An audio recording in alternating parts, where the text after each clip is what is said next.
From time to time, ViewSonic will release firmware updates for our EDLA panels.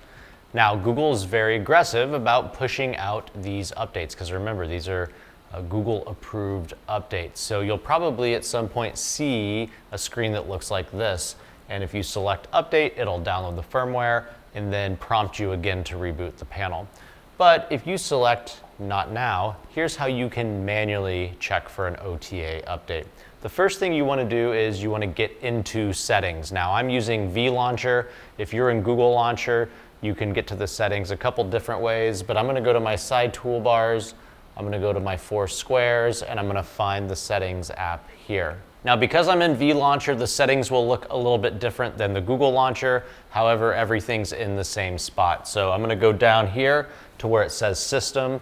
If I'm in Google Launcher, just scroll all the way down to the bottom where it says System.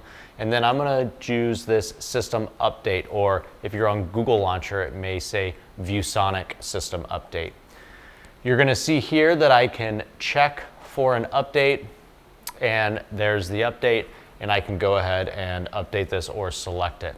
Now keep in mind, you can also push OTA updates from Manager, meaning you can use my ViewBoard Manager to tell the panel to check for these steps and automatically download. Just keep in mind, you don't have to install the update immediately, but at some point when you restart the panel, it will install that update for you.